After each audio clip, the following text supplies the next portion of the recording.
Feature Friday. The freshest.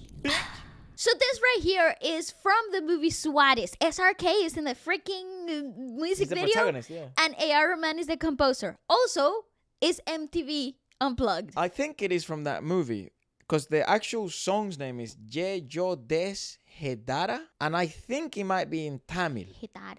I'm not too sure. It's a very patriotic song, apparently. Apparently so. That's what, the recommendation said and the kind of research we did. So Let's go. let's have a look. It's an MTV Unplugged. I love this place. Also, these versions are slightly different than the studio versions, and they tend to be magical for many reasons. I still think these are my favorite versions. Me too. Even those studio.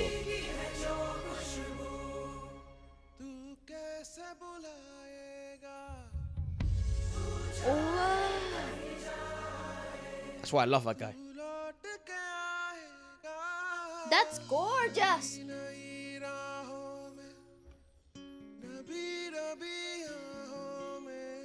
Ooh, the chord progression. The way that it's the reason why we love this stuff so much, like it's I mean the requirements for this type of environment to work really well, you do need this amount of musicians, so you do need to have this amount of like expertise in music.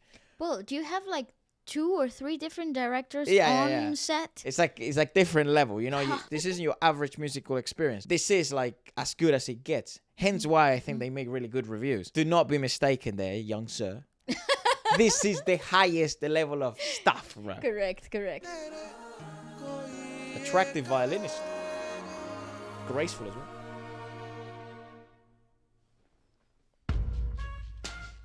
Whoa. It had to be somewhat weird if it's there. Right? It's nice though. It's a good idea. There's something tribal and earthy about that.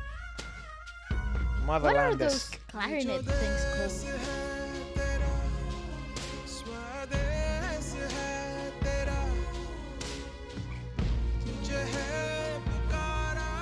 I like that it's a double bass and not an electronic bass. Yeah. Nice. What a gig it must be to play for him, because you never know what he's gonna come up with. And I mean, now he's got such a vast discography, it's like, oh, how did he do that? That's not a drum kit, or that's not a drum pad or nothing. It's like you have to have this big ginormous ass drum. I don't know what you call those. I don't know. It's like a gong, but without the gong. It's a drum gong.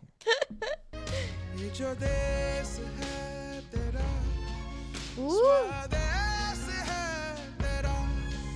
Yes. Gorgeous. I rate AR so much, the way he I sings. love the idea of having a double bass. If you're not wearing headphones, wear them.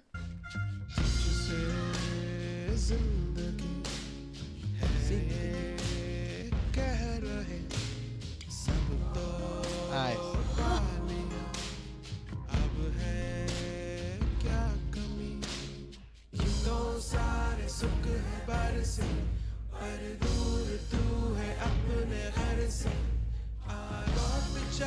Weird.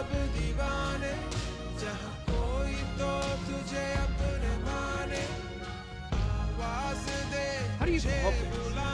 Huh? How do you come up with this? I have no idea. You need a genius mind. Because it's subtle, it's sweet, and it's romantic. There's an aspect of romanticism here.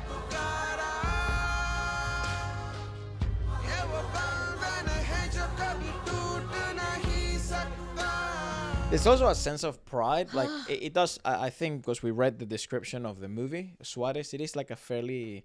I mean, I don't know what the movie's about. We read the description of the song, and it did say it is a patriotic song. But so there is like a sense of pride, and maybe that's why it doesn't shy away from its delicate nature, yet also passionate fashion in which it's being portrayed musically. I think the key word here would be respect. This is really handled with a ton of respect in the way the composition has been made. Also, I love the fact that it feels like a slow breeze. It doesn't feel like there is an earthiness to it.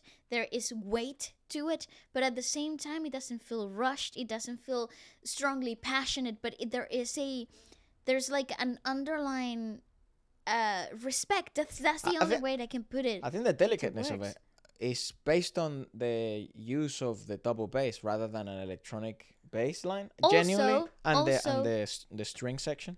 I have to say the minor percussion utilization here, it's what maintains the earthiness, that fit to the soil kind of aspect to the song, and it doesn't make it tribal, which is really interesting, because the idea in here is to be quite sophisticated.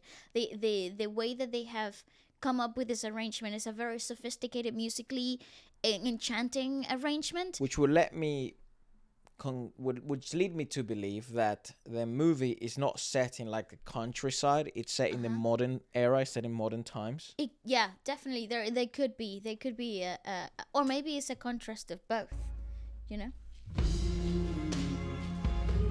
But you see the slow breezy effect of this. He also plays with frequencies of sound so well. Things that ping through.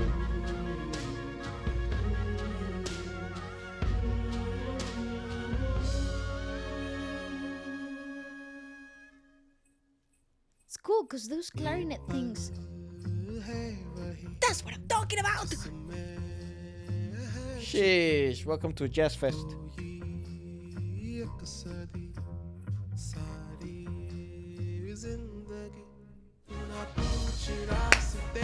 Yes!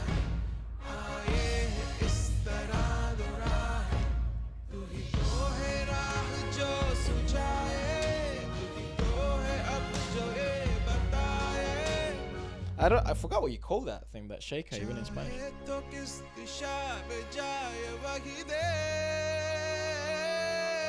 Nice.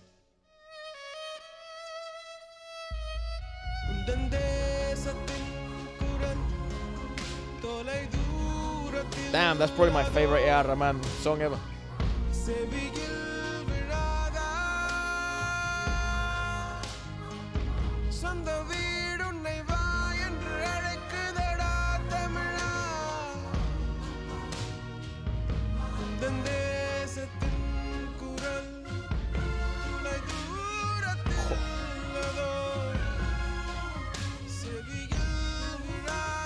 It's also bizarre, right? Because sometimes you think the clarinets are backing vocalists, and sometimes you think the backing vocalists are clarinets, or the violins turn into like a choir. I was just trying to dissect a bit of what the vocal section is doing here, because obviously AR is he's playing to the tune, so he's carrying the song basically. But the backing vocalists are doing such a cool thing in this section, which is syncopated. So they are coming with chopped vocals in a syncopation, so it feels like they are part of an instrument. It feels like it's yet another wind instrument utilized into this depth of sound. Yeah. And then you have the clarinets. I don't think they're called clarinets, but that's the closest thing I could come up to. They're also quite an astringent sound, because a lot of the times they sit in an in-between note very close to the harmonic, so it's either a second or a seventh, or they sit at a ninth. They never really get to the note, so you have a really astringent, poignant sound that cuts through without breaking the harmony, which is really cool. So the two of those sounds merge in together through like the vocal chopping of the was not chopping, but like the vocal choir, and their approach to the depth of layers. It works in accompaniment with the wind instruments too, so you have to pay a lot of detailed attention to really be able to dissect one from the other. Yep. That's magical.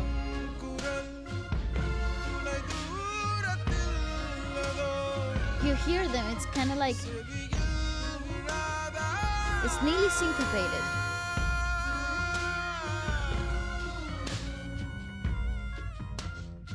The master of layers, man. Musical layers. And it's simplistic.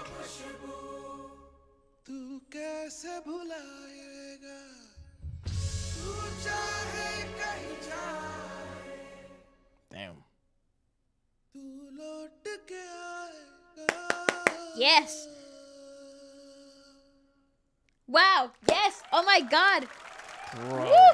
Talk about freaking control. This God. man is the king of it. Damn. Thank you so much. Thank you, bro. No, I also think I love the idea in that in nothing in this song, nothing in this arrangement is rushed. Everything has its perfect time, everything has its perfect space, and that is what makes music so important in life. So it says that it's a song with a patriotic sentiment that talks about the dilemma of a successful immigrant over whether he should listen to his inner voice that wants him to go back to his native country and pay back to the people of that country. And then the lyrics go a little like this. This country of yours, your motherland, calls out to you. This is a bond which can never break or can never be broken. I'm not sure what the actual translation would be. How can you ever forget the scent of the earth of your homeland? Whenever you go, you will come back. A new path that you take in quiet sighs. That your lost heart, someone will say, there's someone here is nothing but an inner voice of himself. So I guess since you're born in that specific place, that they're sort of approaching as if that was part of your identity as well. And it will be an entity within itself that you cannot run away from. Correct. Your life is saying to you, you have achieved everything. Yeah, so it is a modern take. Yet he wants to reconnect with his homeland because he's had to leave his country because it's the story of an immigrant, right? To achieve his dreams and goals. And that's a sophisticated approach that we're hearing. It's a modern story. The modernistic approach to something that it's so feed in the soil, so earthy, so full of life at the same time. And yeah, you've achieved everything. What's there that's still missing then? As such, all comforts are there for you, but you're far from home. Come, let's go back, oh crazy one, where at least someone will call you their own. That country of yours calls you. It's this very moment in which there is hidden and complete century and entire lifetime. Don't you ask why there is a two-way fork on the road. This presents sort of the dilemma. You are the one who should suggest the path. You are the one who would tell in which direction to take that country.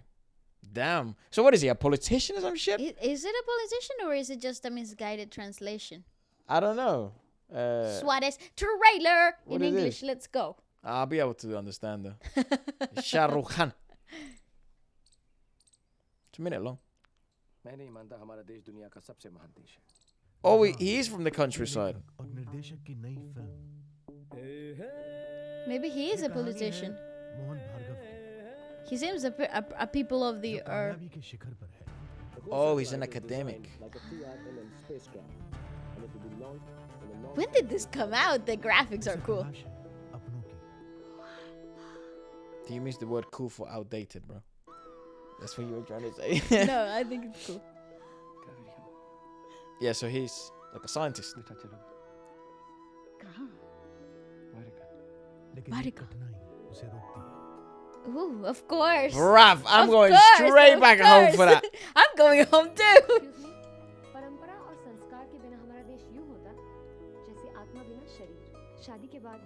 That's a cool concept for a film, though, not gonna lie. I guess it happens a lot in India, right? India has a huge Pool of scientists. Yeah.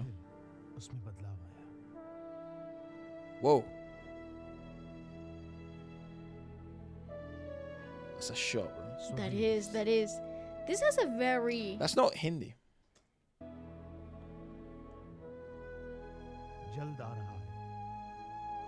2004. The music is beautiful. The music is great. It's A.R. Rahman the... Love the music. I love the concept of the film. The idea of having, for the progress of your own nation, you have to step away and do something greater. So the village thing is he was bringing electricity to one of those villages that perhaps was outside the grid. This seems very dramatic. Like, this is It on is the a drama side. It's definitely a drama. I like. Interesting, right? So I guess to a certain extent we were correct with our sort of predictions of stuff. The depict, because I think you can depict so much from the sound production, and AR is actually quite, what do you call it? Not obvious in his decisions, but he is forward in his way of expressing the meaning both of the lyrics and the movie in which he's composing for, which of course that's, you know, like you look at Hans Zimmer, you look at A.R. Rahman, you look at like Ajay Atul, right? Other composers that do scores for movies, this is a quality that they all have to have, because the movie has to be fucking recognizable and it has to be very congruent towards both music and visual representation of things. I think what how I would describe AR's compositions are often a greater translation of emotion into music, because sometimes without even utilizing any language, which is the beauty of the understanding of composition per se. How can you aid the emotional conundrums of the movie or the character per se in a way that is not only playback music, but it enhances the experience of the scene? Yeah. And I think he becomes like a translator between emotion and music. Actually, that, you know, that word, like it's very used in the indie music industry. I mean, I'm not gonna be the one that changes it. Who gives a fuck? I'm not like, I don't care that much anyways.